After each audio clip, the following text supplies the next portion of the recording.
Om Ajnanatimirandasya Jnananjana Shalakaya Chakshurunmilitam Dhena Tasmai Shri Gurave Namah. Om Namo Bhagavate Vasudevaya.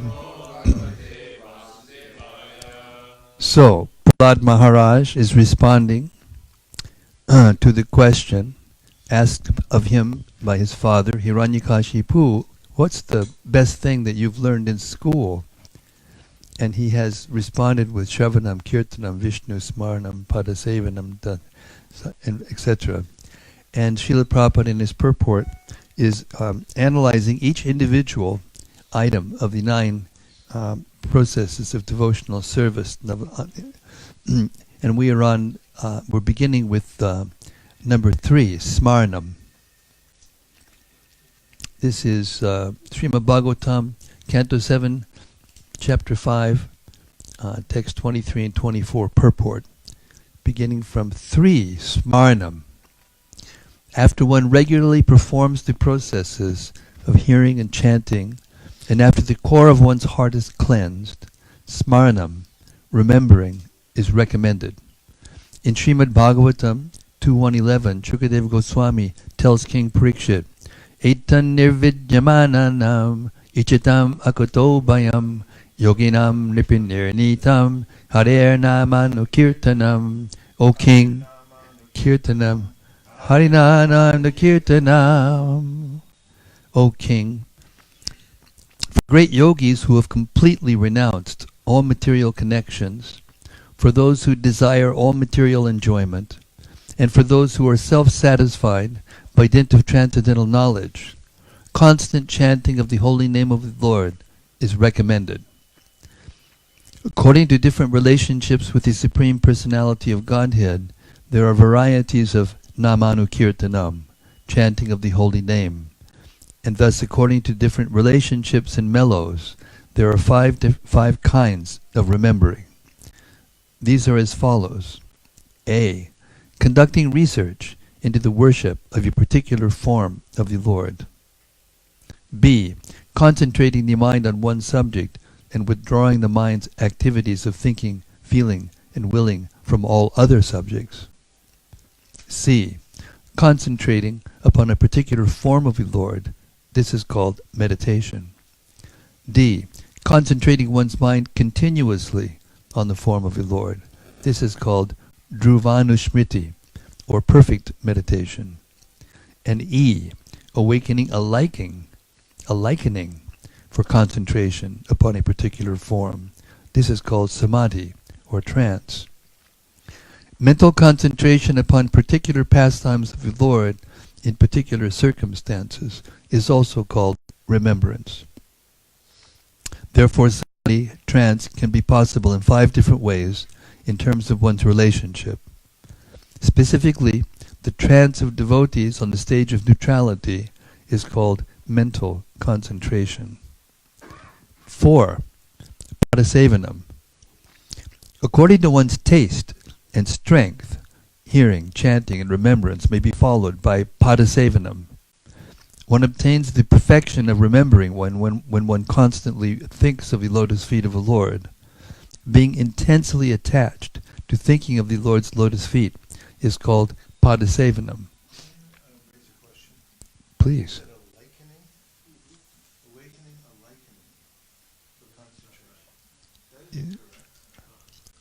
Did I say it right?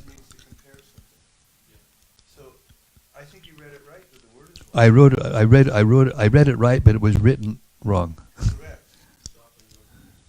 I will make a note. Yeah, I found one, but you can't change it. You can't change it though. Not allowed. Bzz, bzz, bzz, bzz, bzz, bzz. That was a good catch. Yeah, and we'll also send a little. We'll give Dravid a little plug also. Oh, by the way, guess who found that one? I thought it when I read it too. It didn't sound right, actually. I mean, when you read out loud like this, you catch everything. That's why the last stage of of the books that I've done with Chaitanya Maharaj is always reading out loud with the author and the editors. Okay. 4. Padasevanam. According to one's taste and strength, hearing and chanting and remembrance may be followed by padasevanam. One obtains the perfection of remembering when one constantly thinks of the lotus feet of the Lord. Being intensely attached to thinking of the Lord's lotus feet is called padasevanam. When one is particularly adherent to the process of padasevanam, this process gradually includes other processes, such as seeing the form of the Lord, touching the form of the Lord, circumambulating the form or temple of the Lord, visiting such places as Jagannath Puri, Dwarka, and Mathura to see the Lord's form, and bathing in the Ganges or Yamuna. Bathing in the Ganges and serving a pure Vaishnava are also known as Tadiya Upasanam. This is also Padasevanam. The word Tadiya means in relationship with the Lord. Service to the Vaishnava, Tulsi, Ganges, and Yamuna are included in Padasevanam. All these processes of Padasevanam help one advance in spiritual life very quickly. 5. Archanam. After Padasevanam comes the process of Archanam, worship of the deity. If one is interested in the process of Archanam, one must positively take shelter of a bona fide spiritual master and learn the process from him. There are many books for Archana, especially Narada Pancharatra. In this age, the Pancharatra system is particularly recommended for Archana, deity worship. There are two systems of Archana, the Bhagavata system and Pancharatriki system. In the Srimad Bhagavatam, there is no recommendation of Pancharatriki worship because in this Kali Yuga, even without deity worship, everything can be perfectly performed simply through hearing, chanting, remembering, and worship of the lotus feet of the Lord. Rupa Goswami states, Shri Vishnu Shavane Parikshik Abhavad Vaisesika Kirtane Pralada Smirane Tadangri Bhajane Lakshmi Pritu Pujane Akruras Twabhivandane Kapipati Dasyeta Sakyarjuna Sarvasvat Madivedane Balirabhut Krishna Ptire Shampadam Sarvasvat Manivedane Balirabhut Krishna Ptire Shampadam Sarvasmat Manivedane Balirabhut Krishna Ptire Shampadam. Parikshit Maharaj attained salvation simply by hearing, and Shukadeva Goswami attained salvation simply by chanting. Prahlad Maharaj attained salvation by remembering the Lord. The goddess of fortune, Lakshmi Devi, attained perfection by worshipping the Lord's lotus feet. Prithu Maharaj attained salvation by worshipping the deity of the Lord. Akrura attained salvation by offering prayers. Hanuman by rendering service, Arjuna by establishing friendship with the Lord, and Bali Maharaj by offering everything to the service of the Lord. All these great devotees served the Lord according to a particular process, but every one of them attained salvation and became eligible to return home back to Godhead. This is explained in Srimad Bhagavatam. It is therefore recommended that initiated devotees follow the principles of Narada Pancharatra by worshipping the deity in the temple, especially for householder devotees who are opulent in material possessions. The path of deity worship is strongly recommended. An opulent householder devotee who does not engage his hard-earned money in the service of the Lord is called a miser. One should not engage paid brahmanas One should not engage paid brahmanas to worship the deity. If one does not personally worship the deity, but engages paid servants instead, he is considered lazy, and his worship of the deity is called artificial. An opulent householder can collect luxurious paraphernalia for deity worship, and consequently, for householder devotees, the worship of the deity is compulsory. In our Krishna consciousness movement, there are brahmacharis for grihastas, vanaprasthas, and sannyasis, but the deity worship in the temple should be performed especially by the householders. The brahmacharis can go with the sannyasis to preach, and the vanaprasthas should prepare themselves for the next status of renounced life, sannyas. Grihastha devotees, however, are generally engaged in material activities, and therefore, if they do not take to deity worship, their falling down is positively assured. Take note, please. Deity worship means following the rules and regulations precisely. That will keep one steady in devotional service. Generally, householders have children, and then the wives of the householders should be engaged in caring for the children, just as women acting as teachers care for the children in the nursery school. Grihastha devotees must adopt the archana vidhi, or deity worship, according to the suitable arrangements and directions given by the spiritual master. Regarding those unable to take to the deity worship in the temple, there is the following statement in the Agni Purana. Any householder devotee circumstantially unable to worship the deity must at least see the deity worship, and in this way he may achieve success also. The special purpose of deity worship is to keep oneself always pure and clean. Grihastha devotees should be actual examples of cleanliness. Deity worship should be continued along with hearing and chanting. Therefore, every mantra is preceded by the word Namaha. In all the mantras, there are specific potencies of which the Grihastha devotees must take advantage. There are many mantras preceded by the word Namaha, but if one chants the holy name of the Lord, he receives the result of chanting Namaha many times. By chanting the holy name of the Lord, one can reach the platform of love of Godhead. One might ask, then what is the necessity of being initiated? The answer is that even though the chanting of the holy name is sufficient to enable one to progress in spiritual life to the standard of love of Godhead, one is nonetheless susceptible to contamination because of possessing a material body. Consequently, special stress is given to the archana vidhi. One should therefore regularly take advantage of both the Bhagavata process and the Pancharatriki process.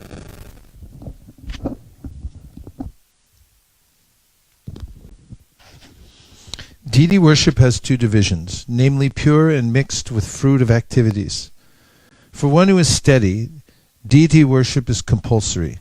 Observing the various types of festivals such as Sri Janmashtami, Ram Navami, and Nrsimha Chaturdashi is also included in the process of deity worship. In other words, it is compulsory for householder devotees to observe these festivals. Now let us discuss the offenses in deity worship. The following are offenses. A. To enter the temple with shoes or being carried on a palanquin. B. Not to observe the prescribed festivals. C. To avoid offering obeisances in front of the deity. D. To offer prayers in an unclean state, not having washed one's hands after eating. E. To offer obeisances with one hand. F. To circumambulate directly in front of the deity. G. To spread one's legs before the deity. H. To sit before the deity while holding one's ankles with one's hands. I. To lie down before the deity. J. To eat before the deity. K. To speak lies before the deity. L. To address somebody loudly before the deity. M. To talk nonsense before the deity. N. To cry before the deity. O. To argue before the deity. P. To chastise someone before the deity. Q. To show someone favor before the deity.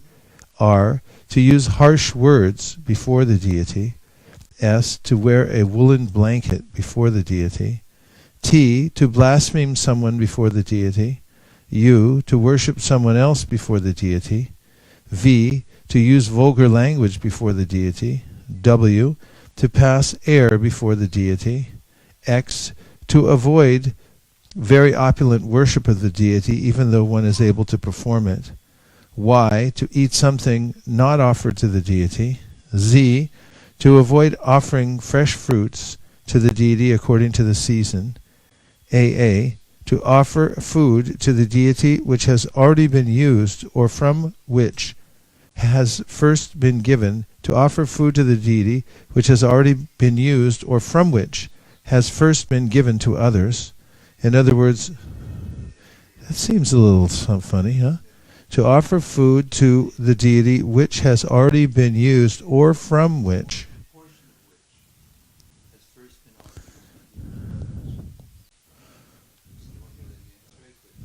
Oh, you may. Oh, good. It's already been done. Okay, I'll read it from yours. To offer food to the deity which has already been used, or a portion of which has first been given to others. In other words, food should not be distributed to anyone else until it has been offered to the deity. BB. To sit with one's back toward the deity. CC. To offer obeisances to someone else in front of the deity. DD. Not to chant proper prayers when offering obeisances to the spiritual master. EE. To praise oneself before the deity. And FF. To blaspheme the demigods. In the worship of the deity, these 32 offenses should be avoided. In the Varaha Purana, the following offenses are mentioned. A. To eat in the house of a rich man. B. To enter the deity's room in the dark. C. To worship the deity without following the regulative principles. D. To enter the temple without vibrating any sound. E. To collect food that has been seen by a dog. F. To break silence while offering worship to the deity. G. To go to the toilet during the time of worshipping the deity. H. To offer incense without offering flowers. I. To worship the deity with forbidden flowers. J. To begin worship without having washed one's teeth. K. To begin worship after sex. L. To touch a lamp, dead body, or a woman during her menstrual period, or to put on red or bluish clothing, unwashed clothing, the clothing of others, or soiled clothing. Other offenses are to worship the deity after seeing a dead body, to pass air before the deity, to show anger before the deity, and to worship the deity just after returning from a crematorium. After eating, one should not worship the deity until one has digested his food, nor should one touch the deity or engage in any deity worship after eating safflower oil or hing. These are also offenses. In other places, the following offenses are listed. A. To be against the scriptural injunctions of the Vedic literatures, or to disrespect within one's heart the Srimad Bhagavatam while externally falsely accepting its principles. B. To introduce differing shastras. C. To chew pan and betel nut before the deity. D. To keep flowers for worship on the leaf of a castor oil plant. E. To worship the deity in the afternoon. F. To sit on the altar or to sit on the floor to worship the deity without a seat. G. To touch the deity with the left hand while bathing the deity. H. To worship the deity with a stale or used flower. I. To spit while worshipping the deity. J. To advertise one's glory while worshipping the deity. K. To apply tilak to one's forehead in a curved way. L. To enter the temple without having washed one's feet. M. To offer the deity food cooked by an uninitiated person. N. To worship the deity and offer bhoga to the deity within the vision of an uninitiated person or non-Vaishnava. O. To offer worship to the deity without worshipping Vaikuntha deities like Ganesh. P. To worship the deity while perspiring. Q. To refuse flowers offered to the deity. R. To take a vow or oath in the holy name of the Lord. If one commits any of the above offenses, one must read at least one chapter of Bhagavad Gita. This is confirmed in the Skanda Purana, Avanti Kanda. Similarly, there is another injunction stating that one who reads 1,000 names of Vishnu can be released from all offenses. In the same Skanda Purana, Reva Kanda, it is said that one who recites prayers to Tulsi or sows a tulsi seed is also freed from all offenses. Similarly, one who worships the Shalagram Shila can also be relieved of offenses.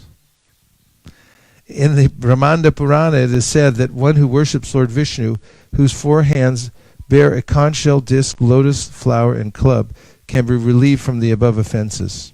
In the Adi Varaha Purana, it is said that a worshipper who has committed offenses may fast for 1 day at the holy place known as Shaukarava, and then bathe in the Ganges. Yes, sir. Microphone. Just now coming.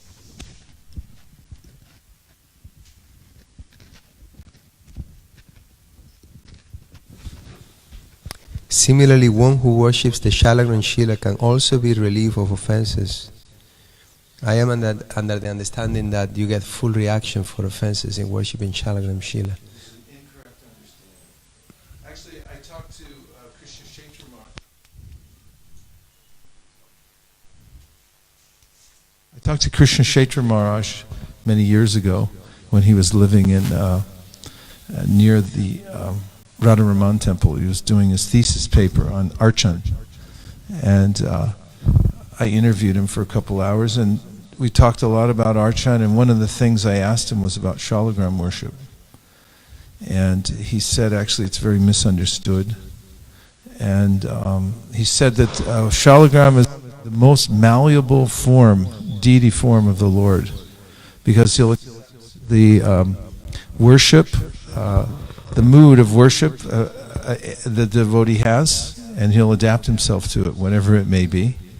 And also, Prabhupada meant, and he said the same thing as is mentioned here. He's a mercy form of the Lord. Prabhupada mentions this in a couple places in his books, that he's the most merciful form of the Lord because he avails himself. He can fit right in your hand. He'll travel with you wherever you want to go. You can worship him as the deity, whatever deity form you have in mind. He'll adapt himself to that. And the idea that your house will burn down if you you look at Shalagram the wrong way or something like that is not substantiated. Isn't substantiated. Isn't substantiated. It hasn't been substantiated. It's insubstantiated.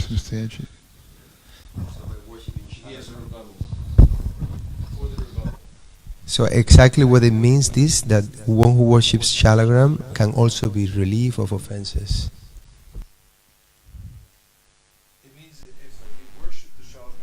If you worship the Shalagram Shila, then you'll be relieved of offenses in worshiping the deity. Just as is mentioned here, when you worship the Lord in the form of Narayan, you get free from offenses. Or you can chant the whole Vishnu Sahasranam every day. Or you can chant 1 chapter of Bhagavad Gita every day. Or you can do all 4 of them.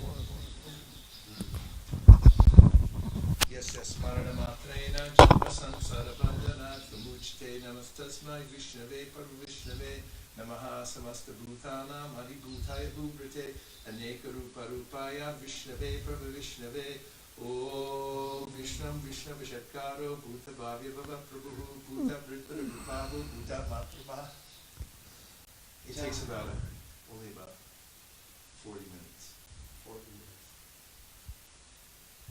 Go ahead.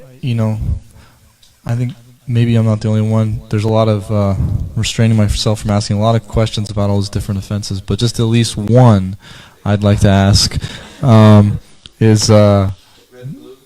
no, not the red and blue one. I've heard. I mean, that one I've talked about before, but I'd like to talk. What's that? No, not the blanket one. Worshipping the Lord in the afternoon. How is that an offense? It's your morning puja, that's all it means. Oh, okay. Yeah, you're lazy and you don't do your morning puja. Lazy and you don't do your morning puja, so it's like, I'll worship him later in the afternoon. Also, So- the Lord takes a nap in the afternoon.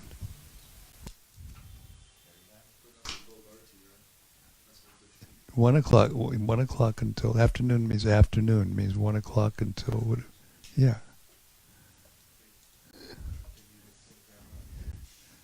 In the process of worshipping the deity, it is sometimes enjoined that one worship the deity within the mind. In the Padma Purana, Uttarakanda, it is said, all persons can generally worship within the mind. The Gautamiya Tantra states, for a sannyasi who has no home, worship of the deity within the mind is recommended. In the Narada Pancharatra, it is stated by Lord Narayana that worship of the deity within the mind is called Manasa Puja. One can become free from the four miseries by this method. Sometimes worship from the mind can be independently executed. According to the instruction of Avihotra Muni, one of the Navayogendras, as mentioned in the Srimad Bhagavatam, one may worship the deity by chanting all the mantras. 8 kinds of deities are mentioned in the Shastra, and the mental deity is one of them. In this regard, the following description is given in the Brahma Vaivarta Purana. In the city of Pratishthanapura, long ago, there resided a Brahmana who was poverty-stricken, but innocent, and not dissatisfied. One day he heard a discourse in an assembly of Brahmanas concerning how to worship the deity of the temple. In that meeting he also heard that the deity may be worshipped within the mind. After this incident, the Brahmana, having bathed in the Godavari river, began mentally worshipping the deity. He would wash the temple within his mind, and then in his imagination he would bring water from all the sacred rivers in golden and silver water pots. He collected all kinds of valuable paraphernalia for worship, and he worshipped the deity very gorgeously, beginning from bathing the deity and ending with offering arati. Thus he felt great happiness. After many years it passed in this way. One day within his mind he cooked nice sweet rice with ghee to worship the deity. He placed the sweet rice on a golden dish and offered it to Lord Krishna. But he felt that the sweet rice was very hot, and therefore he touched it with his finger. He immediately felt that his finger had been burned by the hot sweet rice, and thus he began to lament. While the Brahmana was in pain, Lord Vishnu and Vaikuntha began smiling, and the goddess of fortune inquired from the Lord why he was smiling. Lord Vishnu then ordered his associates to bring the Brahmana to Vaikuntha. Thus the Brahmana attained the liberation of Samipya, the facility of living near the Supreme Personality of Godhead. Number 6, Vandanam. Although prayers are a part of deity worship, they may be considered separately, like the other items, such as hearing and chanting, and therefore separate statements are given herewith. The Lord has unlimited transcendental qualities and opulences, and one who feels influenced by the Lord's qualities in various activities offers prayers to the Lord. In this way he becomes successful. In this connection, the following are some of the offenses to be avoided. To offer obeisances on one hand. B. To offer obeisances with one's body covered. C. To show one's back to the deity. D. To offer obeisances on the left side of the deity. E.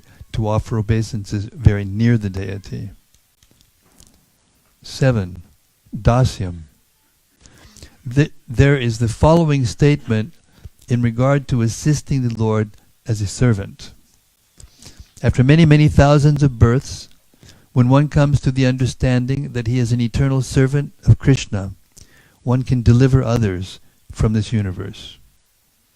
If one simply continues to think that he is an eternal servant of Krishna, even without performing any other process of devotional service, he can attain full success. For simply by this feeling, one can perform all 9 processes of devotional service.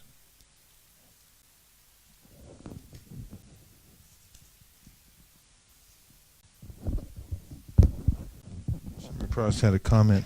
He said, Haribol. 8. Sakyam. In regard to worshipping the Lord as a friend, the Agastya Samhita, the what? States that a devotee engaged in performing devotional service by Shravanam and Kirtanam sometimes wants to see the Lord personally, and for this purpose he resides in the temple.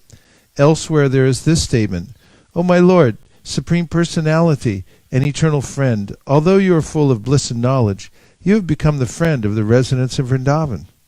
How fortunate are these devotees? In this statement, the word friend is specially used to indicate intense love. Sorry, thank you. Friendship, therefore, is better than servitude. In the stage above Dasya Ras, the devotee accepts the Supreme Personality of Godhead as a friend. This is not at all astonishing, for when a devotee is pure in heart, the opulence of his worship of the deity diminishes as spontaneous love for the Supreme Personality of Godhead is manifested. In this regard, Sridhar Swami mentions Sridhama Vipra, It's Sridhama here, but now it's been properly corrected as Sudama Vipra, who expressed to himself his feelings of obligation, thinking, life after life, may I be connected with Krishna in this friendly attitude. 9. Atma Nivedanam. The word Atma Nivedanam refers to the stage at which one who has no motive other than to serve the Lord surrenders everything to the Lord and performs his activities only to please the Supreme Personality of Godhead. Such a devotee is like a cow that is cared for by its master. When cared for by its master, a cow is not in anxiety over its maintenance. Such a cow is always devoted to its master, and it never acts independently, but only for the master's benefit. Some devotees, therefore, consider dedication of the body to the Lord to be Atma Nivedana. And as stated in the book known as Bhakti Viveka, sometimes dedication of the soul to the Lord is called Atma Nivedana. The best examples of Atma Nivedana are found in Bali Maharaj and Ambarish Maharaj. Atma Nivedana is also sometimes found in the behavior of Rukmini Devi at Dwarka. 25. After hearing these words of devotional service from the mouth of his son Prahlad, Hiranyakashipu was extremely angry. His lips trembling, he spoke as follows to Shanda, the son of his guru, Shukracharya. 26. O unqualified, most heinous son of a Brahmana, you have disobeyed my order and taken shelter of the party of my enemies. You have taught this poor boy about devotional service. What is this nonsense? Purport. In this verse, the word asaram, meaning having no substance, is significant. For a demon, there is no substance in the process of devotional service. But to a devotee, devotional service is the only essential factor in life.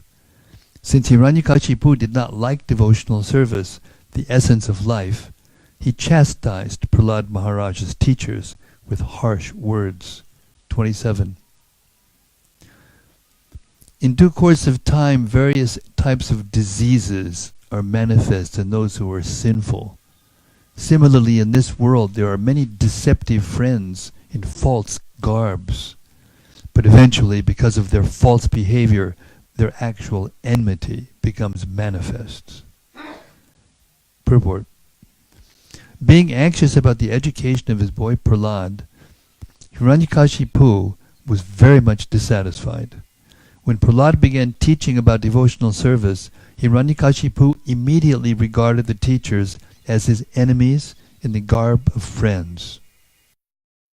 In this verse, the words Roga Patakinam Iva refer to disease, which is the most sinful and miserable of the conditions of material life, Janma, Mrityu, Jara, Vyadhi. Disease is the symptom of the body of a sinful person. The Smriti Shastras say, Brahmahak Chayarogi Syat Surapak Shavanandakaha Swarnahari Tukanuki Dushtarma Guru Talbakaha. Murderers of Brahmanas are later afflicted by tuberculosis, drunkards become toothless, those who have stolen gold are afflicted by diseased nails. The sinful men who have sexual connections with the wife of a superior are afflicted by leprosy and similar skin diseases. Text 28. the son of Shukracharya. Hiranyakashipu's spiritual master said, O enemy of King Indra, O king, whatever your son Prahlad has said was not taught to him by me or anyone else. His spontaneous devotional service has naturally developed in him. Therefore, please give up your anger and do not unnecessarily accuse us. It is not good to insult a Brahmana in this way. 29. Sri Narada Muni continued, when Hiranyakashipu received this reply from the teacher, he again addressed his son Prahlad. Hiranyakashipu said, You rascal, most fallen of our family, if you have not received this education from your teachers, where have you gotten it? Purport. Srila Vishwanath Chakravarti Thakur explains that devotional service is actually Bhadra Sati, not Abhadra Asati.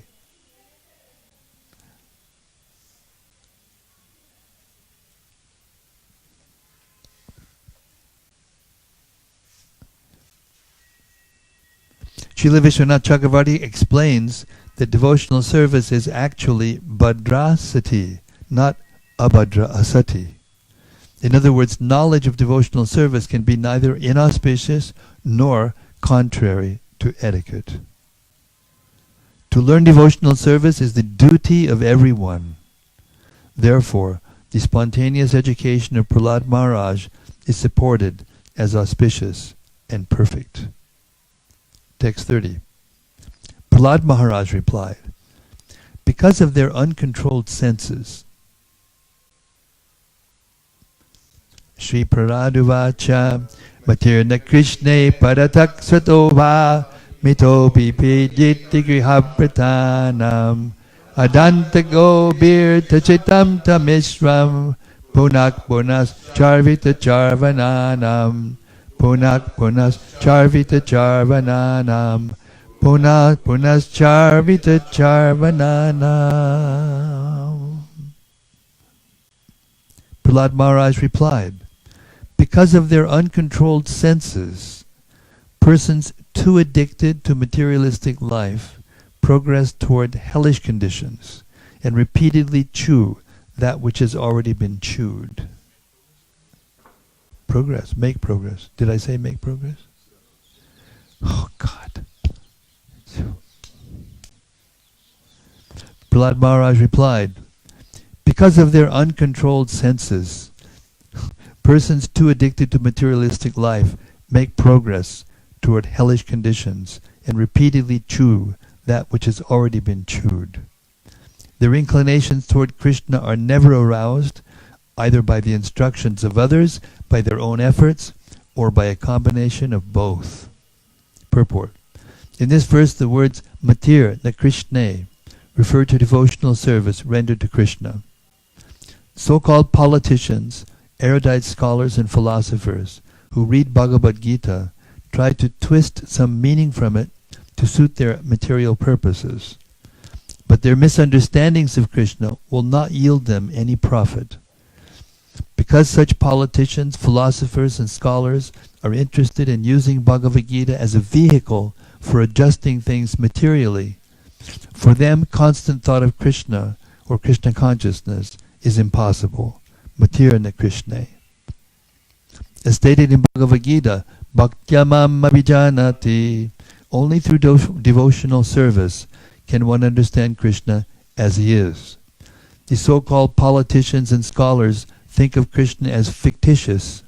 The politician says that his Krishna is different from the Krishna depicted in Bhagavad Gita. Even though he accepts Krishna and Rama as the supreme, he thinks of Rama and Krishna as impersonal because he has no idea of service to Krishna. Thus his only business is punak punas charvita charvananam, chewing the chewed again and again. The aim of such politicians and academic scholars is to enjoy this material world with their bodily senses. Therefore it is clearly stated here that those who are grihavrata, whose only aim is to live comfortably with the body in the material world, cannot understand Krishna. The two expressions, grihavrata and charvita charvananam, indicate that a materialistic person tries to enjoy sense gratification in different bodily forms, life after life, but is still unsatisfied. In the name of personalism, thisism or that-ism, such persons always remain attached to the materialistic way of life, as stated in Bhagavad Gita 2:44. Bhogaishvarya prasaktanam taya paritachetasam vyavisayat mika buddhi sabado navadiyate. In the mind, do navadiyate, samadao navadiyate. In the minds of those who are too attached to sense enjoyment and material opulence, and who are bewildered by such things, the resolute determination for devotional service to the Supreme Lord does not take place. Those who are attached to material enjoyment cannot be fixed in devotional service to the Lord. They cannot understand Bhagavan, Krishna, or his instruction, Bhagavad Gita. Adanta gobir bishatam tamishram. Their path actually leads towards hellish life. As confirmed by Rishabhadev, Mahat Sevam Dvara Mahavimuktes. One must try to understand Krishna by serving a devotee. The word Mahat refers to a devotee. Mahatmanastamam Partha Daivim Prakritim Ashritaha Bhajantyamnana Manaso Yatva Bhutadam Advayam Yatva Bhutadam Advayam Yatva Bhutadam Avyayam. O son of Pritha, those who are not deluded, the great souls, are under the protection of the divine nature. They are fully engaged in devotional service because they know me as the Supreme Personality of Godhead, original and inexhaustible. A Mahatma is one who is constantly engaged in devotional service 24 hours a day. As explained in the following verses, unless one adheres to such a great personality, one cannot understand Krishna. Hiranyakashipu wanted to know where Prahlad had gotten this Krishna consciousness. Who had taught him? Prahlad sarcastically replied, "My dear father, persons like you never understand Krishna." One can understand Krishna only by serving a Mahat, a great soul. Those who try to adjust material conditions are said to be chewing the chewed. No one has been able to adjust material conditions, but life after life, generation after generation, people try and repeatedly fail. Unless one is properly trained by a Mahat, a Mahatma, or unalloyed devotee of the Lord, there is no possibility of understanding Krishna as devotional service. I'd like to, I think the verse that we just did was an important one. Oh yeah, we did. We already did it. Okay. Sorry.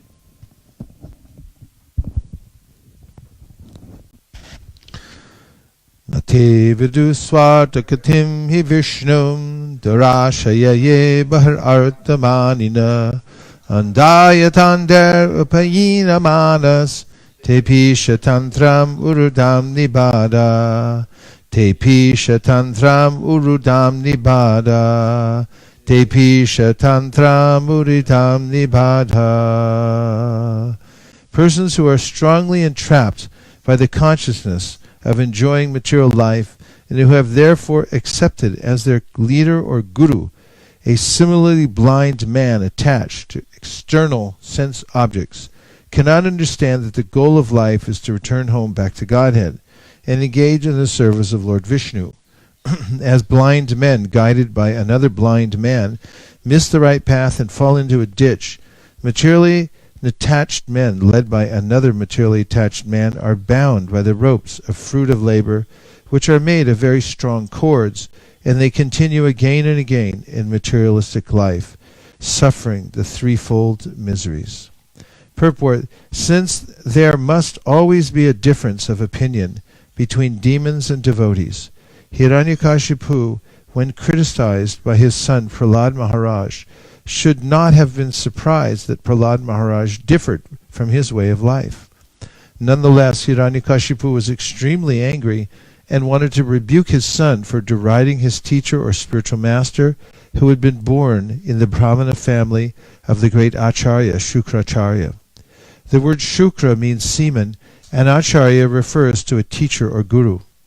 Hereditary gurus or spiritual masters have been accepted everywhere since time immemorial, but Prahlad Maharaj declined to accept such a seminal guru or take instruction from him. An actual guru is Kshotriya, one who has heard or received perfect knowledge through parampara, the disciplic succession. Therefore, Prahlad Maharaj did not recognize a seminal spiritual master. Such spiritual masters are not at all interested in Vishnu. Indeed, they are hopeful of material success. Bahir artamanina. The word bahi means external. Artha means interest, and manima means taking very seriously. Generally speaking, practically everyone is unaware of the spiritual world.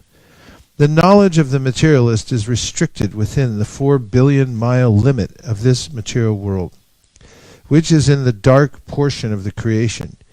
They do not know that beyond the material world is the spiritual world. Unless one is a devotee of the Lord, one cannot understand the existence of the spiritual world. Gurus, teachers, who are simply interested in this material world are described in this verse as andha, blind. Such blind men may lead many other blind followers. Such blind men may lead many other blind followers without true knowledge of material conditions. But they are not accepted by devotees like Prahlad Maharaj.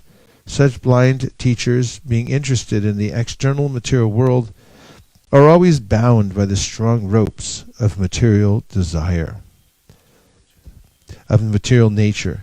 Such blind leaders, being interested in the external material world, are always bound by the strong ropes of material nature. 32 together.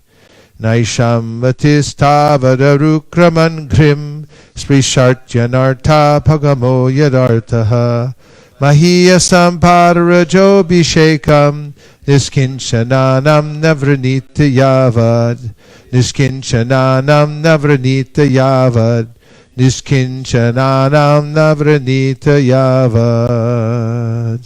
Unless they smear upon their bodies the dust of the lotus feet of a Vaishnav, completely freed from material contamination, persons very much inclined toward materialistic life cannot be attached to the lotus feet of the Lord, who is glorified for his uncommon activities. Only by becoming Krishna conscious and taking shelter at the lotus feet of the Lord in this way can one be freed from material contamination. Purport: becoming Krishna conscious brings about anartha apagamaha, the disappearance of all anarthas, the miserable conditions we have unnecessarily accepted. The material body is the basic principle of these unwanted miserable conditions. The entire Vedic civilization these unwanted miseries, but persons bound by the laws of nature do not know the destination of life. As described in the previous verse, Isha tantram urudam nibadha. They are conditioned by the 3 strong ropes of material nature. They are conditioned by the 3 strong modes of material nature. The education that keeps the conditioned soul bound life after life is called materialistic education. Srila Bhaktivinoda Thakur has explained that materialistic education expands the influence of Maya. Such an education induces the conditioned soul to be increasingly attracted to materialistic life and to stray further and further away from liberation from unwanted miseries. One may ask why highly educated persons do not take to Krishna consciousness. The reason is explained in this verse. Unless one takes shelter of a bona fide, fully Krishna conscious spiritual master, there is no chance of understanding Krishna. The educators, scholars, and big political leaders worshipped by millions of people cannot understand the goal of life and take to Krishna consciousness, for they have not accepted a bona fide spiritual master and the Vedas. Therefore, in the Mundaka Upanishad, it is said, Nayamatma pravachanena labhyo na medhaya na bahuna shrutena. One cannot become self-realized simply by having an academic education, by presenting lectures in an erudite way, pravachanena labhya, or by being an intelligent scientist who discovers many wonderful things. One cannot understand Krishna unless one is graced by the Supreme Personality of Godhead. Only one who has surrendered to a pure devotee of Krishna and taken the dust of his lotus feet can understand Krishna. First, one must understand how to get out of the clutches of Maya. The only means is to become Krishna conscious. And to become Krishna conscious very easily, one must take shelter of a realized soul, a Mahat or Mahatma, whose only interest is to engage in the service of the Supreme Lord. As the Lord says in Bhagavad Gita 9:13, Mahatmanas tumam partha daivim prakritim ashritaha vajantyananya manaso gyatva bhutidim avyayam gyatva bhutidim avyayam gyatva bhutidim avyayam. O son of Vrita, those who are not deluded, the great souls, are under the protection of the divine nature. They are fully engaged in devotional service because they know me as the Supreme Personality of Godhead, original and inexhaustible. Therefore, to end the unwanted miseries of life, one must become a devotee. Yasyasti bhaktir bhagavati akinchana sarvar gunas tatra samasate sura. One who has unflinching devotional faith in Krishna consistently manifests all the good qualities of Krishna and the demigods. The great overture of 5.18.12. Yasya devi para bhaktir yata devi tata garau tasyaite katita hyarta prakashante mahatmanaha prakashante mahatmanaha prakashante mahatmanaha. Only unto those great souls who have implicit faith in both the Lord and the spiritual master are all the imports of Vedic knowledge automatically revealed. From the Shvetashvatara Upanishad. From which Upanishad? Correct. Yam evaisha vrinute te nalabhyas tashaisha atma vrinute tanum swam. The Lord is obtained only by one whom he himself chooses. To such a person he manifests his own form. From Mundaka Upanishad. Which Upanishad? Correct. These are Vedic injunctions. One must take shelter of a self-realized spiritual master, not a materially educated scholar or politician. One must take shelter of an askinchana, a person engaged in devotional service and free from material contamination. That is the way to return home, back to Godhead. 33. After Prahlad Maharaj had spoken in this way and become silent, Hiranyakashipu, blinded by anger, threw him off his lap and onto the ground. Call the police. Indignant and angry, his reddish eyes like molten copper, Hiranyakashipu said to his servants, O demons, take this boy away from me. He deserves to be killed. Kill him as soon as possible. 35. This boy Prahlad is the killer of my brother, for he has given up his family to engage in the devotional service of the enemy, Lord Vishnu, like a menial servant. Purport. Hiranyakashipu considered his son Prahlad Maharaj to be the killer of his brother because Prahlad Maharaj was engaged in the devotional service of Lord Vishnu. In other words, Prahlad Maharaj would be elevated to Sarupya liberation, and in that sense he resembled Lord Vishnu. Therefore Prahlad was to be killed by Hiranyakashipu. Devotees, Vaishnavas, attain the liberations of Sarupya, Salokya, Sarshti, and Samipya. Whereas the Mayavadis are supposed to attain the liberation known as Sayuja. Sayuja Mukti, however, is not very secure, whereas Sarupya Mukti, Salokya Mukti, Sarshti Mukti, and Samipya Mukti are most certain. Although the servants of Lord Vishnu, Narayana, in the Vaikuntha planets are equally situated with the Lord, the devotees there know very well that the Lord is the master, whereas they are servants. And that brings us to the cow break. We'll see you all back here at 15 minutes after 5. Thank you very much. Hare Krishna. Although Prahlad is only 5 years old, even at this young age, he has given up his affectionate relationship with his father and mother. Therefore, he is certainly untrustworthy. Indeed, it is not at all believable that he will behave well toward Vishnu. 37. Although a medicinal herb being born in the forest does not belong to the same category as a man, if beneficial, it is kept very carefully. Similarly, if someone outside one's family is favorable, he should be given protection like a son. On the other hand, if a limb of one's body is poisoned by disease, it must be amputated so that the rest of body may live happily. Similarly, even if one's own son, if unfavorable, must be rejected, although born of one's own body. Purport: Sri Chaitanya Mahaprabhu has instructed all devotees of the Lord to be humbler than the grass and more tolerant than trees. Otherwise, there will always be disturbances to their execution of devotional service. Here is a vivid example of how a devotee is disturbed by a non-devotee, even though the non-devotee is an affectionate father. The material world is such that a non-devotee father becomes an enemy of a devotee son. Having determined to kill even his son, Hiranyakashipu gave the example of amputating a part of one's body that has become septic and therefore injurious to the rest of the body. The same example, of course, may also be applied to non-devotees. Chanakya Pandit advises, Tyajya Jordana Sangshargam Bhajasadu Samagamam. Devotees actually serious about advancing in spiritual life should give up the company of non-devotees and always keep company with devotees. To be too attached to material existence is ignorance, because material existence is temporary and miserable.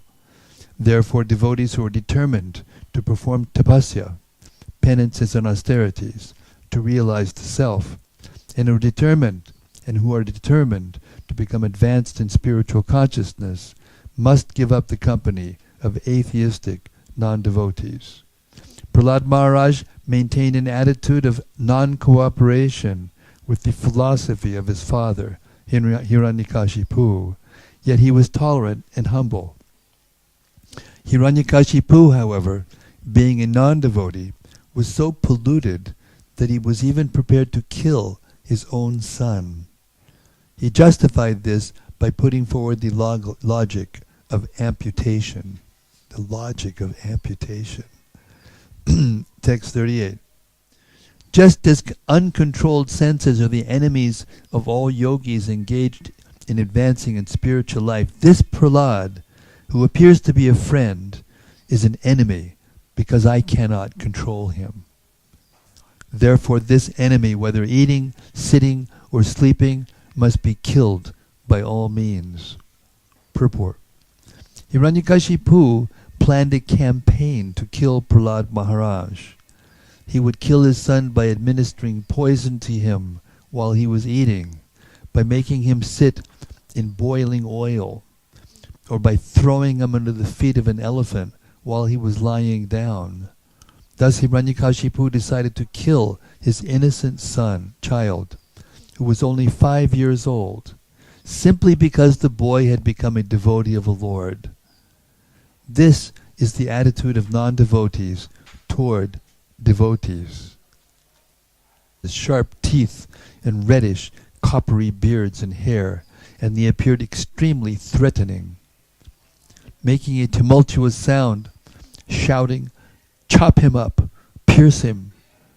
They began striking Prahlad Maharaj, who sat silently meditating upon the Supreme Personality of Godhead. 41. Even though a person who has no assets in pious activities performs some good deed, it will have no result.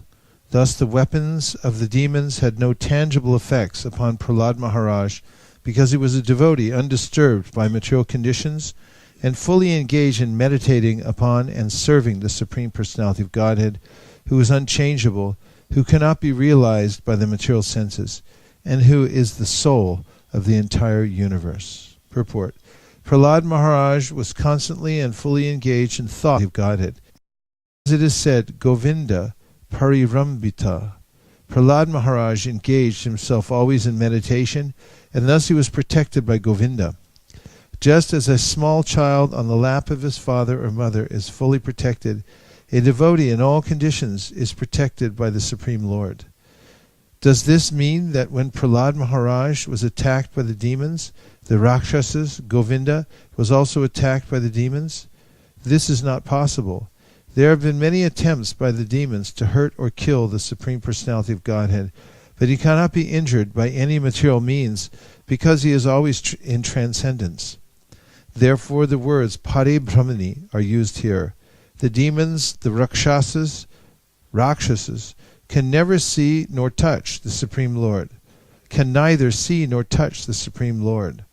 Although they may superficially think that they are striking the Lord's transcendental body with their material weapons. The Supreme Personality of Godhead is described in this verse as Anirdeshye.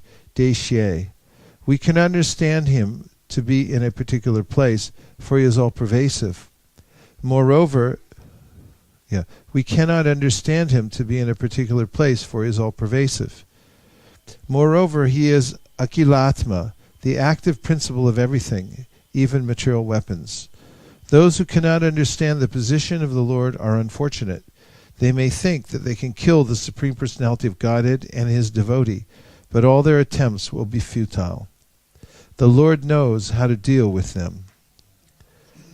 42. My dear King Yudhishthira, when all the attempts of the demons to kill Prahlad Maharaj were futile, the king of the demons, Hiranyakashipu, being most fearful, began contriving other means to kill him. 43-44. Hiranyakashipu could not kill his son by throwing him beneath the feet of big elephants, throwing him among huge fearful snakes, employing destructive spells, hurling him from the top of a hill, conjuring up illusory tricks, administering poison, starving him, exposing him to severe cold, winds, fire, and water, or throwing heavy stones to crush him. When Hiranyakashipu found that he could not in any way harm Prahlad, who was completely sinless, he was in great anxiety about what to do next. 45.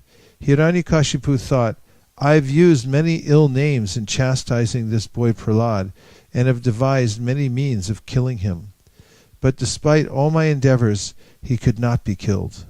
Indeed, he saved himself by his own powers, without being affected in the least by these treacheries and abominable actions. Text 46. Treacherous and abominable actions. Text 46.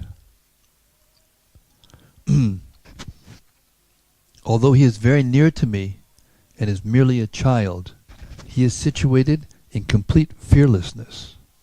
He resembles a dog's curved tail, which can never be straightened, because he never forgets my misbehavior and his connection with his master, Lord Vishnu. Purport.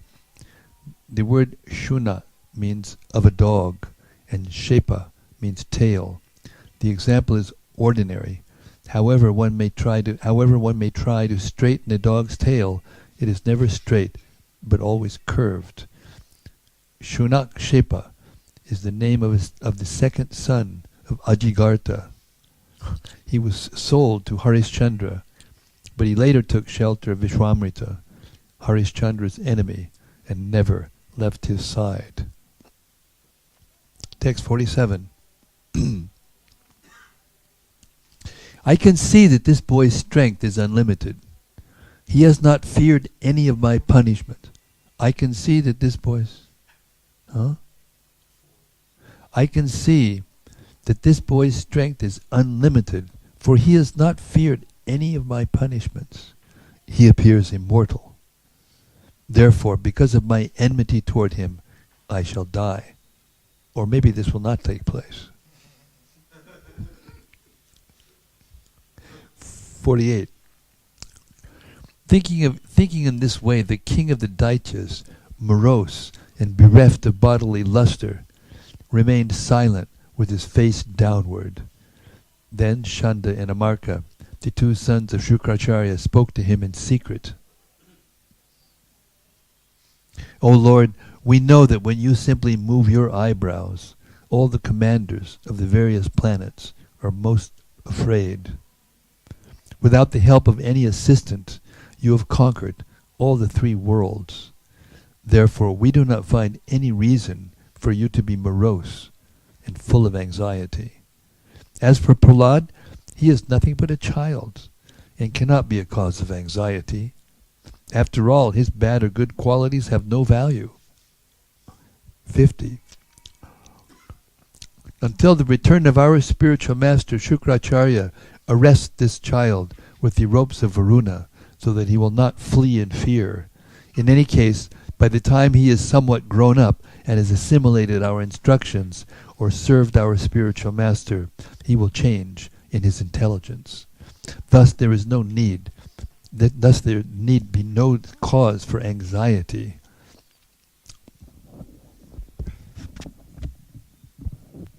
After hearing these instructions of Shanda and Amarka, the sons of his spiritual master, Hiranyakashipu agreed and requested them to instruct Prahlad in that system of occupational duty which is followed by royal householder families. Purport: Hiranyakashipu wanted Prahlad Maharaj to be trained as a diplomatic king in ruling the kingdom, the country, or the world, but not to be advised about renunciation or the renounced order of life. The word dharma here does not refer to some religious faith. As clearly stated, dharmo yasyo padeshtavyo rajnam yo grihamedinam. There are two kinds of royal families, one whose members are simply attached to household life, and the other consisting of rajarshis, kings, who govern with ruling power but are as good as great saints. Prahlad Maharaj wanted to become a rajarshi, whereas Hiranyakashipu wanted him to become a king attached to sense enjoyment, grihamedinam. Therefore, in the Aryan system, there is the varnashrama dharma, by which everyone should be educated according to his position in social division of varna, brahmana, kshatriya, vaishya, and shudra, and ashrama, brahmacharya, grahastha, vanaprastha, and sannyas. A devotee purified by devotional service is always in the transcendental position above the mundane qualities. Thus the difference between Prahlad Maharaj and Hiranyakashipu was that Hiranyakashipu wanted to keep Prahlad in mundane attachment, whereas Prahlad was above the modes of material nature. As long as one is under the control of material nature, his occupational duty is different from that of a person not under such control. One's real dharma or occupational duty is described in Srimad Bhagavatam, dharmam tu sakshat bhagavat pranitam, as described in his order to his order carriers by Dharmaraj or Yamaraj. A living being is a spiritual identity, and therefore his occupational duty is also spiritual. The real dharma is that which is advised in Bhagavad Gita. Sarvadharman parityaja mam ekam sharanam vraja. One must give up one's material occupational duties, just as one must give up his material body. Whatever one's occupational duty, even according to the varnashrama system, one must give it up and engage in one's spiritual function. One's real dharma or occupational duty is explained by Sri Chaitanya Mahaprabhu. Jivera swarupai Krishnera nityadas. Every living being is the eternal servant of Krishna. That is one's real occupational duty. 52. Thereafter, Shanda and Amarka systematically and unceasingly taught Prahlad Maharaj, who was very submissive and humble, about mundane religion, economic development, and sense gratification. Purport. There are four processes for human society: dharma, artha, kama, and moksha, and they culminate in liberation. Human society must follow a process of religion to advance. and on the basis of religion, one should try to develop his economic condition so that he can fulfill his needs for sense gratification according to the religious rules and regulations. Then liberation from material bondage will be easier to attain. That is the Vedic process. When one is above the stages of dharma, artha, kama, and moksha, one becomes a devotee. He is then on the platform from which he is guaranteed not to fall again to material existence. Yad gatva nanivartante. As advised in Bhagavad Gita, if one transcends these four processes and is actually liberated, one engages in devotional service. Then he is guaranteed not to fall to material existence again. 53. The teachers Shanda and Amarka instructed Prahlad Maharaj in the three kinds of material advancement called religion, economic development, and sense gratification. Prahlad, however, being situated above such instructions, did not like them, for such instructions are based on the duality of worldly affairs, which involve one in a materialistic way of life marked by birth, death, old age, and disease. Purport. The entire world is interested in the materialistic way of life. Indeed, practically 99.9% of the people in the three worlds are interested in spiritual education. Only the devotees of the Lord, headed by such great personalities as Narada Muni, are interested in the real education of spiritual life. One principles of religion while staying on the material platform. Therefore, one must follow these great personalities, as stated in Srimad Bhagavatam 6.3.20. Swayambhurana Shambhu Kumara Kupilo Manu Prahlado Janako Valirvaya Sakir Vayam Valirvaya Sakir Vayam Valirvaya Sakir Vayam. One must follow in the footsteps of such great personalities as Lord Brahma, Narada, Lord Shiva, Kapila Manu, the Kumaras, Prahlad Maharaj, Bhishma, Janak, Bali Maharaj, Shukdev Goswami, and Yamaraj.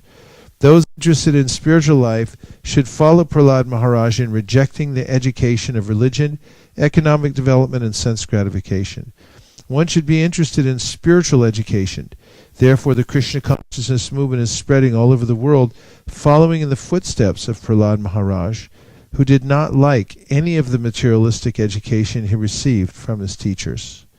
54.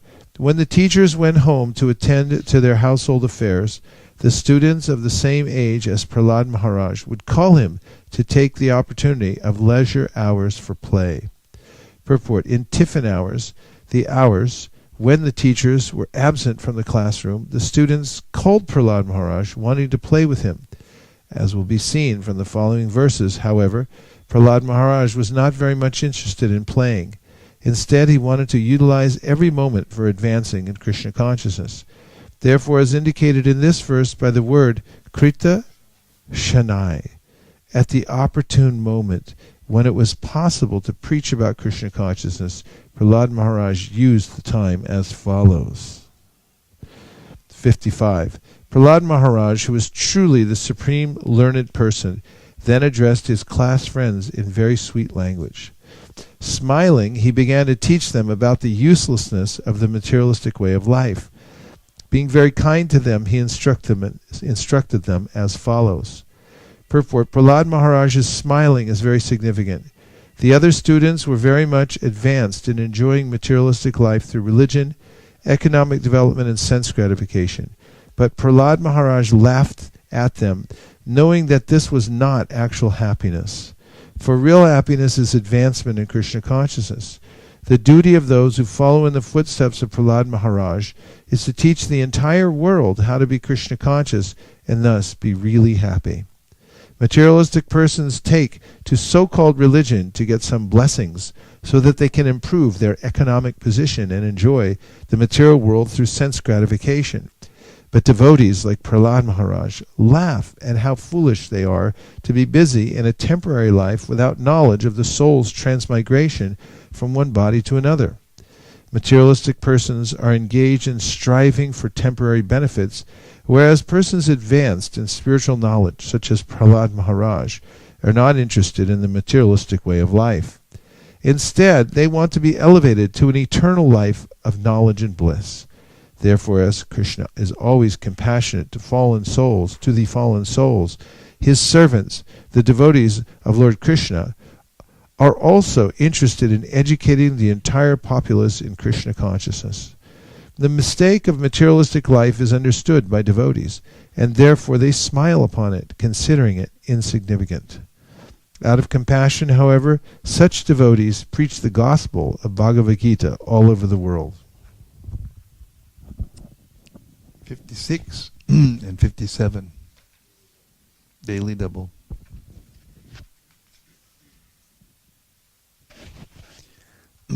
My dear King Yudhishthir, all the children were very much affectionate and respectful to Prahlad Maharaj, and because of their tender age, they were not so polluted by the instructions and actions of their teachers, who were attached to condemned duality and bodily comforts. Thus the boys surrounded Prahlad Maharaj, giving up their playthings, and sat down to hear him. Their hearts and eyes being fixed upon him, they looked at him with great earnestness. Prahlad Maharaj, although born in a demon family, was an exalted devotee, and he desired their welfare. Thus he began instructing them about the futility of materialistic life. Purport. The words Bala Adushchitadya indicate that the children, being of a tender age, were not as polluted by materialistic life as their fathers. Prahlad Maharaj, therefore, taking advantage of the innocence of his class friends, began teaching them about the importance of spiritual life and the insignificance of materialistic life. Although the teachers, Shanda and Amarka, were instructing all the boys in the materialistic way of a life of religion, economic development, and sense gratification, the boys were not much polluted. Therefore, with great attention, they wanted to hear from Prahlad Maharaj about Krishna consciousness.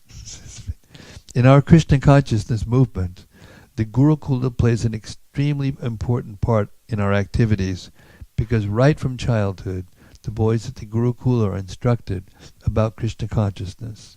Thus they become steady within the cores of their hearts, and there is very little possibility they will be conquered by the modes of material nature when they are older. Thus end the Bhaktivedanta purports of the 7th canto, 5th chapter of Srimad Bhagavatam, entitled Prahlad Maharaj, the saintly son of Hiranyakashipu.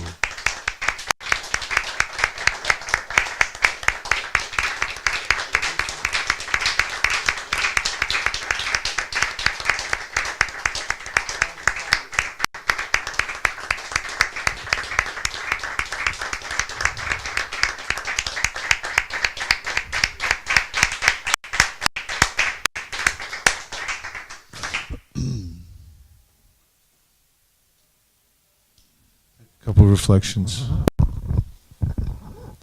I like what Srila Prabhupada mentioned about the scholars and speculators and how they can't enter into the Bhagavad Gita.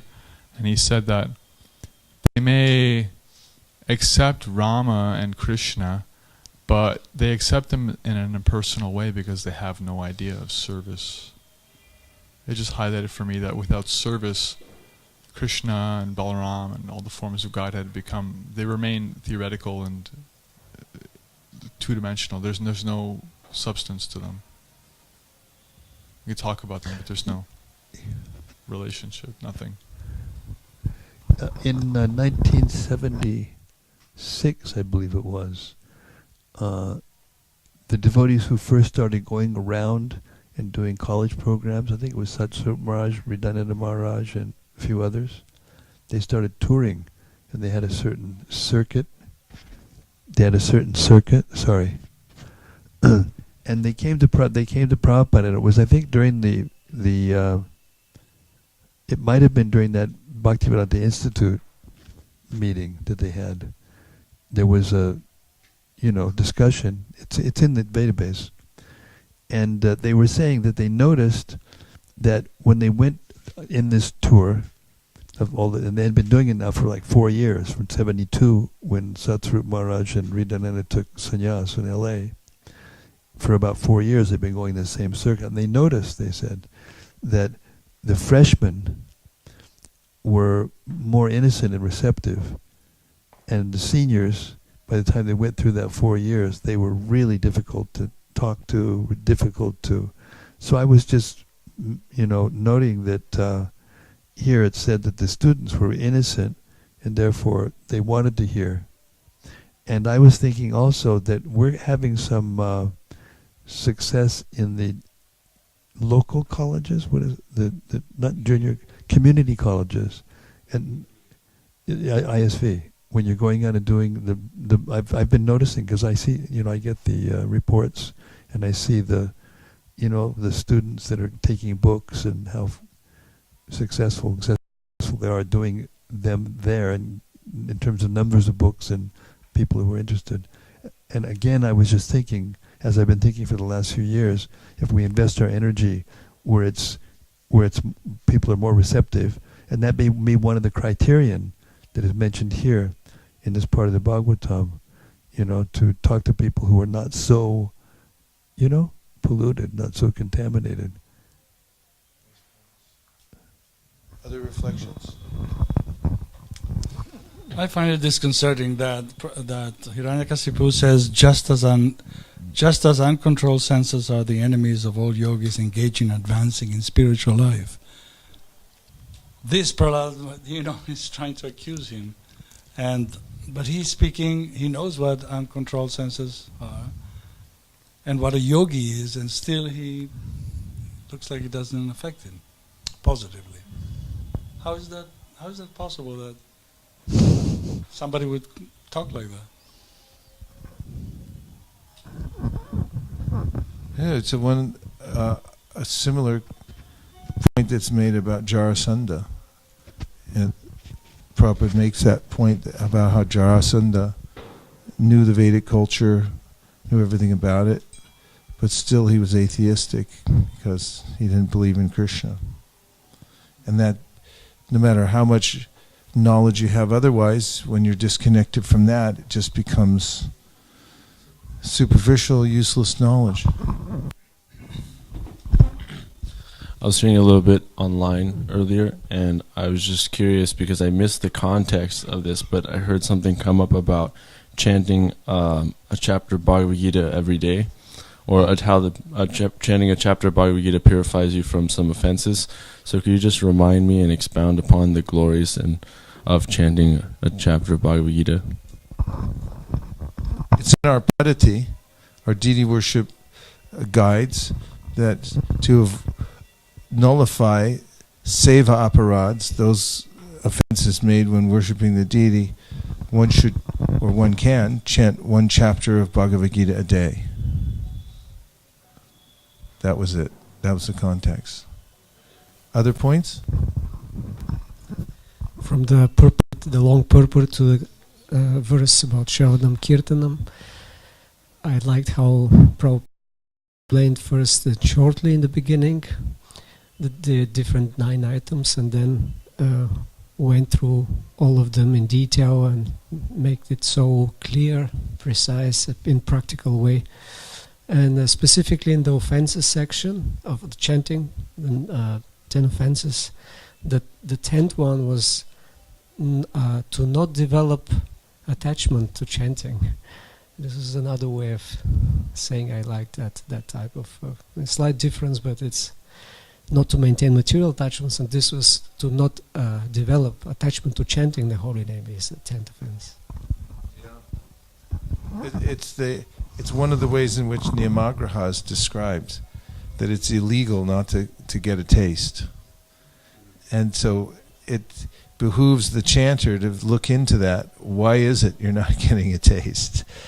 Don't just assume that it's going to happen automatically, but you should take a care to figure out why is it I don't have a taste. Otherwise, you could be guilty of niyamagraha. Anything else?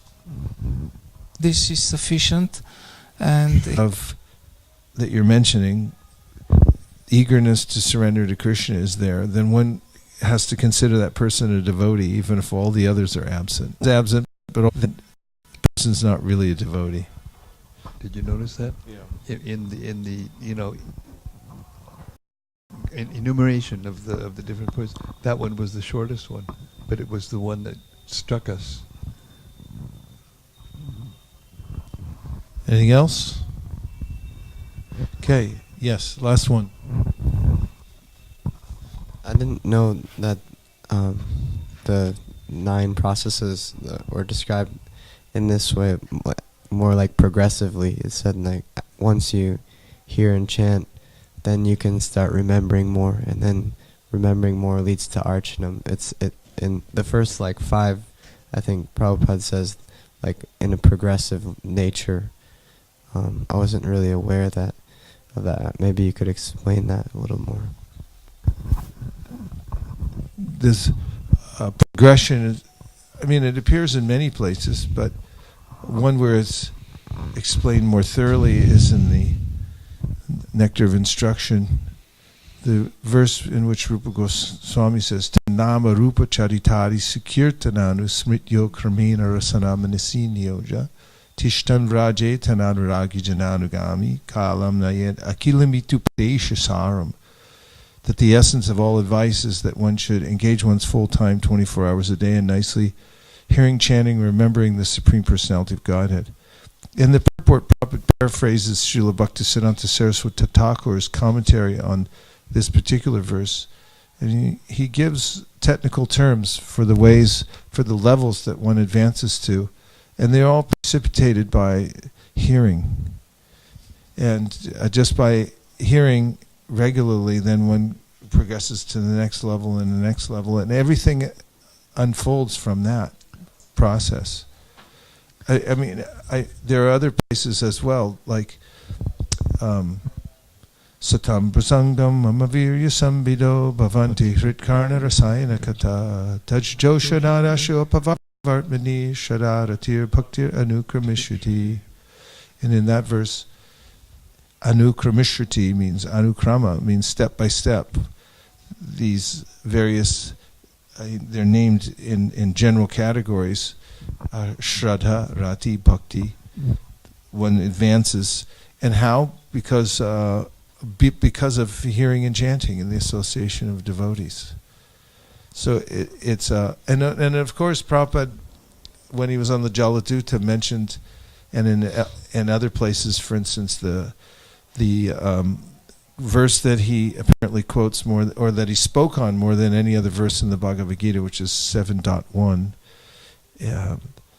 There in the purport, he gives the progression from the second chapter of the first canto of the Srimad Bhagavatam, starting with Shushusho Shadada, and then Srinvatam Swakata Krishna, then Nashta Praishu Bhadreshu, then Vidyate Hriya Grantish, Evam Prasanna Mana. So these show the progression, and it all happens because of hearing and chanting. And that's something that's Vishwanath Chakravarti Thakur comments on also in the Madhurya Kadambini and elsewhere. So it's fairly common, the progression, but all is unlocked by the process of hearing and chanting. Could you write that down and send it to me for my offering next year? That's exactly what my offering is going to be about next year. You just said it. You said my whole. Okay.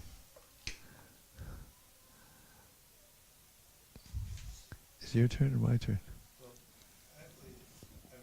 Technically, it's my turn, but actually, because I love you so much. But I can understand that you're attached to it. You really want to.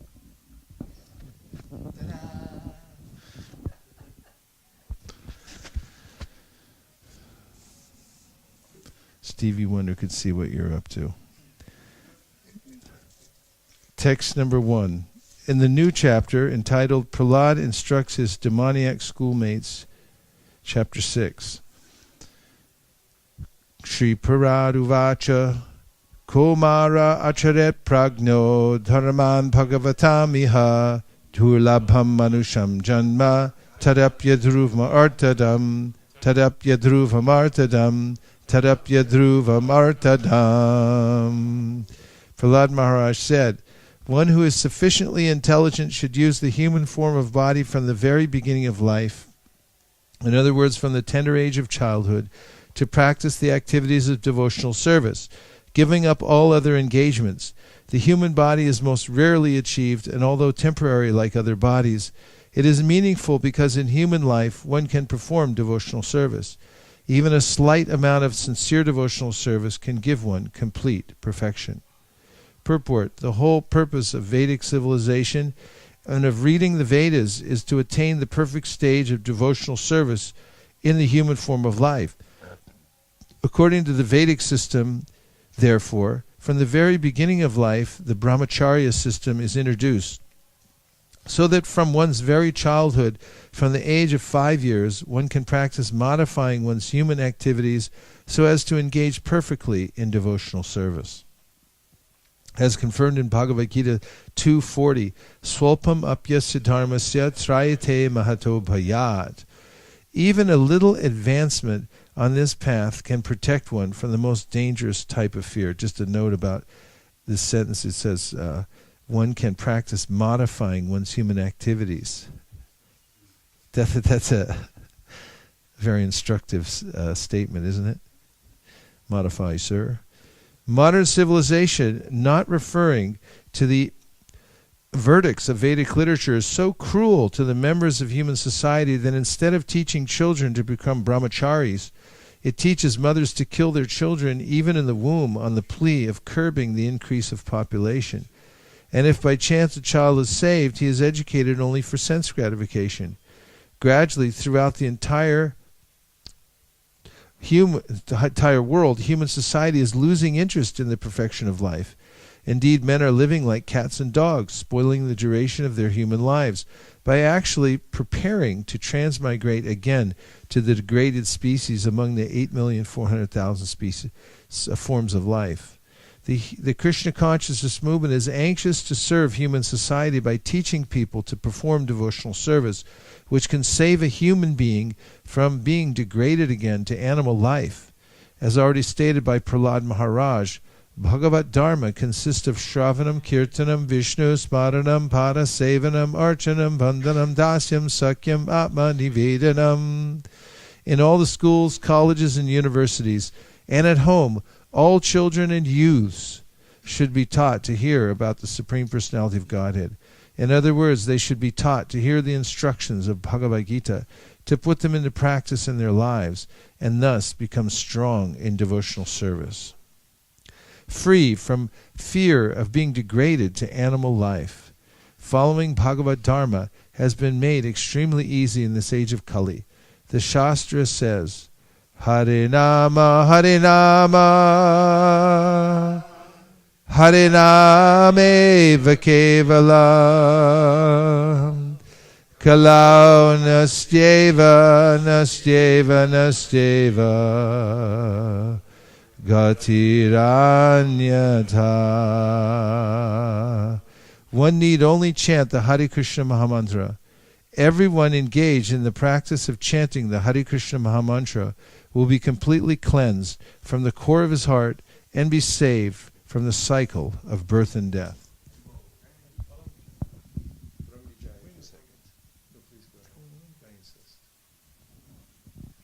Text 2.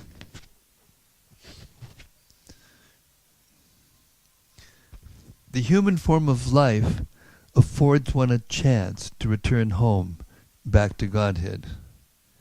Therefore, every living entity, especially in the human form of life, must engage in devotional service to the lotus feet of Lord Vishnu. This devotional service is natural, because Lord Vishnu, the Supreme Personality of Godhead, is the most beloved, the master of the soul, and the well-wisher of all other living beings. Purport.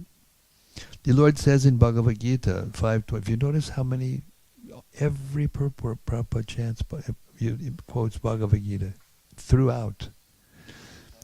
Yeah, the Lord says in Bhagavad Gita 5.29, Bhuktaram Jagatapasam Sarvaloka Maheshwaram sarvabhutanam. The sages, knowing me as the ultimate purpose of all sacrifices and austerities, the supreme lord of all planets and demigods, and the benefactor and well-wisher of all living entities, attains peace from the pangs of material miseries. Simply by understanding these three facts, that the Supreme Lord Vishnu is the proprietor of the entire creation, that he is the best well-wishing friend of all living entities, and that he is the supreme enjoyer of everything, one becomes peaceful and happy. For this transcendental happiness, the living entity has wandered throughout the universe in different forms of life and different planetary systems, but because he has forgotten his intimate relationship with Vishnu, he has merely suffered, life after life. Therefore, the educational system in the human form of life should be so perfect that one will understand his intimate relationship with God, or Vishnu. Every living entity has an intimate relationship with God. One should therefore glorify the Lord in the adoration of Shantarasa, or revive his eternal relationship with Vishnu as a servant in Dasyarasa, a friend in Sakyarasa, a parent in Vatsalyarasa, or a conjugal lover in Madhuryarasa. All these relationships are on the platform of love. Vishnu is the center of love for everyone, and therefore the duty of everyone is to engage in the loving service of the Lord. As stated by the Supreme Personality of Godhead, Yesha Maham Priya Atma Shtascha Saka Gurusurido Naivamishtam. In any form of life, we are related with Vishnu, who is the most beloved, the Supersoul, Son, Friend, and Guru. Our eternal relationship with God can be revived in the human form of life, and that should be the goal of education. Indeed, that is the perfection of life and the perfection of education. Text 3. Dehin yogin dehinam sarvatra labhyate daivad yatha dukam mayatnataha yatha dukam yanatmanaha yatha dukam yatmanaha. Prahlad Maharaj continued, My dear friends, born of demoniac families, the happiness perceived with reference to sense objects by contact with the body can be obtained in any form of life, according to one's past fruitive activities. Such happiness is automatically obtained without endeavor, just as we obtain distress. Purport. In the material world, in any form of life, there is some so-called happiness and so-called distress. No one invites distress in order to suffer, but still it comes. Similarly, even if we do not endeavor to obtain the advantages of material happiness, we shall obtain them automatically. This happiness and distress are obtainable in any form of life, without endeavor. Thus there is no need to waste time and energy fighting against distress or working very hard for happiness. Our only business in the human form of life should be to revive our relationship with the Supreme Personality of Godhead, and thus become qualified to return home back to Godhead. Material happiness and distress come as soon as we accept the material body, regardless of what form. We cannot avoid such happiness and distress under any circumstances. The best use of human life, therefore, lies in reviving our relationship with the Supreme Lord, Vishnu. Text 4.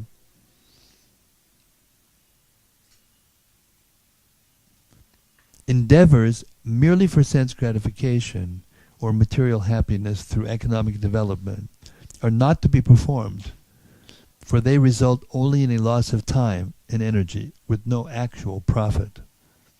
If one's endeavors are directed toward Krishna consciousness, one can surely attain the spiritual platform of self-realization. There is no such benefit from engaging oneself in economic development. Purport. We see materialistic persons busily engaged in economic development all day and night, trying to increase their material opulence. But even if we suppose that they get some benefit from such endeavors, that does not solve the real problems of their lives. Nor do they know what the real problem of life is. This is due to a lack of spiritual education. Especially in the present age, every man is in darkness, in the bodily conception of life, not knowing anything of the spirit soul and its needs. Misguided by the blind leaders of society, people consider the body to be everything, and they are engaged in trying to keep the body materially comfortable. Such a civilization is condemned because it does not lead humanity toward knowing the real goal of life. People are simply wasting time and the valuable gift of the human form, because a human being who does not cultivate spiritual life but dies like the cats and dogs is degraded in his next life. From human life, such a person is put into the cycle of continuous birth and death. Thus one loses the true benefit of human life, which is to become Krishna conscious and solve life's problems. Text 5. Therefore, while in material existence, bhavam ashrita, a person fully competent to distinguish wrong from right, must endeavor to achieve the highest goal of life as long as the body is stout and strong and is not embarrassed by dwindling.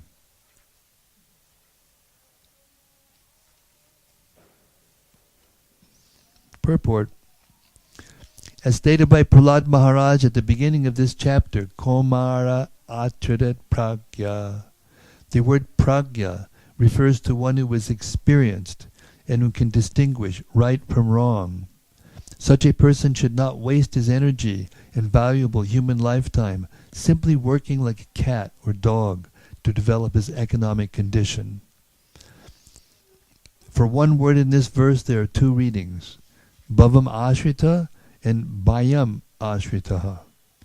But accepting the meaning of either of them will bring one to the same conclusion. Bhayam ashrita indicates that the materialistic way of life is always fearful, because at every step there is danger. Materialistic life is full of anxieties and fear, bhayam. Similarly, accepting the reading bhavam ashrita, the word bhavam refers to unnecessary trouble and problems. For want of Krishna consciousness, one is put into bhavam, being perpetually embarrassed by birth, death, old age, and disease. Thus one is surely full of anxieties. Human society should be divided into a social system of Brahmanas, Kshatriyas, Vaishyas, and Shudras, but everyone can engage in devotional service. If one wants to live without devotional service, his status as a Brahmana, Kshatriya, Vaishya, or Shudra certainly has no meaning. I'll repeat that. Very important. Human society should be divided into a social system of Brahmanas, Kshatriyas, Vaishyas, and Shudras, but everyone can engage in devotional service. If one wants to live without devotional service, his status as a Brahmana, Kshatriya, Vaishya, or Shudra certainly has no meaning. It is said, Stanat Brashta Patantyadaha. Whether one is in a higher or a lower division, lower division, one certainly falls down for want of Krishna consciousness. A sane man, therefore, is always fearful of falling from his position. This is a regulative principle. A sane man, therefore, is always fearful of falling from his position. This is a regulative principle. One should not fall from his exalted position. The highest goal of life can be achieved as long as one's body is stout and strong. We should therefore live in such a way that we keep ourselves always healthy and strong in mind and intelligence, so that we can distinguish the goal of life from a life full of problems. A thoughtful man must act in this way, learning to distinguish right from wrong, and thus attain the goal of life. 6. Every human being has a maximum duration of life of 100 years. But for one who cannot control his senses, half of those years are completely lost, because at night he sleeps 12 hours, being covered by ignorance. Therefore, such a person has a lifetime of only 50 years. So we made this app called Be a Sage Page by Page, so you can count how many pages. But the next app I'd like to create, and we've made some inroads into this. We have is that there are several factors. Of course, insurance companies do this all the time. They'll ask you various questions, which will help to determine an average lifespan they predict for you. For instance, if you smoke, then that takes away 20 years or something like that. If you don't wear safety belts, there's a lot of things like that. And you could put in all those factors, plus you could enter in how many hours you sleep every day. You could enter in any of the other categories of wasting time that you put. And now, of course, say you're 45 years old, and then predicts how long you should be able to live according to the actuary chart. And then it tells you how much time you actually have left to practice Krishna consciousness. So let's say you're 45 and you're going to live till you're 80, according to your lifestyle choices. But then you enter all those other factors, like take away all the sleep, and say you sleep 7 hours a day, that goes out. And say you fritter away time on Facebook or something like that, whatever, that goes out. And then it might give you like an accurate number, and wouldn't that be stimulating? If you actually knew that that's actually how much time I have left out of the next, segment of lifespan I have. They already did it? They stole it from me. I'm suing. No, listen. The latest Apple software, iOS 12 something or other, they actually have a little thing that pops up in your screen every once in a while and tells you how many hours you have used your phone. And how many hours you're looking at your screen. And their idea, of course, who knows? But they say their idea is to help the health of people, because everybody's using them too much. That sounds like probably. They say in the cigarette it causes cancer.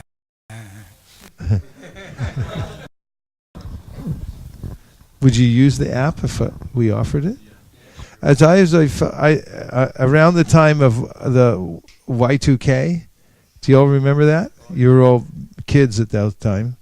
But the Y2K, there were some people who were anxious about it, because there was this idea that all the chips would malfunction, and therefore the whole world would come to a grinding halt.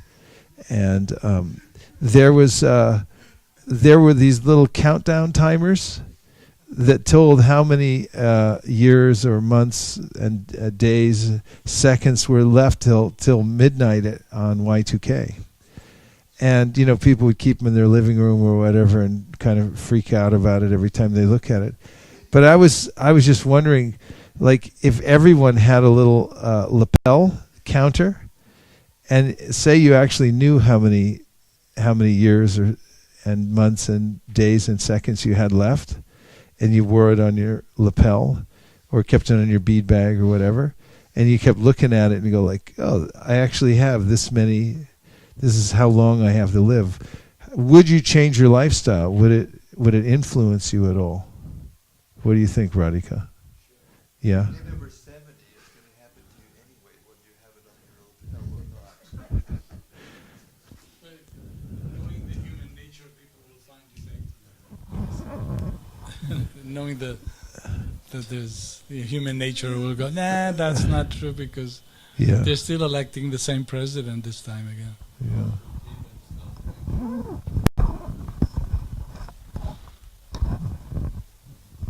If they're demons, they'll think, only this much time left, I'd better make the Enjoy. most of it.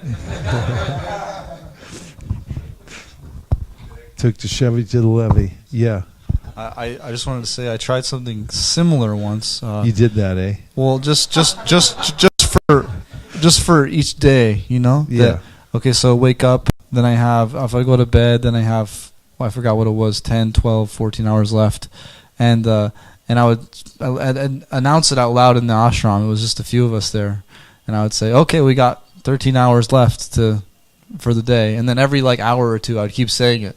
Well, okay, now we have 10 hours. Now we got 6. Now, you know, it would be interesting to keep that awareness. There is an app you can get, and I've used it for a long time, where you can choose the activities you're working on. Let's just say something that's due in a year, or half a year, a month, or whenever, even one day, and you can have as many projects going as you want. But you click it in when the end point is, and it starts counting down to when it's. But I found that as your theory, to prove your theory, at first, it's very stimulating, but after some time, there's a sense of, attention drifts somewhere else. And I've looked at some of them, they already went past the time, like a year or something, and hadn't looked at it. So constant refocusing and modifying one's behavior is absolutely necessary. Do this every day. What we're doing right now. Do this every day, and you won't forget. You may not be able to do it 5 hours a day, but do it at least an hour and a half every day, like this, and you won't forget. Won't forget what? How valuable human form life is, and how you're supposed to. What is it? What was it called? What was it we read? I can't remember what the term was, but modify. Remodify. To modify your life. To modify your life. Okay. You won't forget. All right. I'll look it up right after, because I'd have to sift through. Can't remember right now. Now, we've come to the end of our reading for today. It's been an eventful day, and we'll be taking up the reading again tomorrow in the afternoon. Nachariyar Marman, Nachariyar Marman, Nachariyar Marman, Nachariyar Marman, hey, Nachariyar Marman, Nachariyar Marman, Nachariyar Marman, Nachariyar Marman.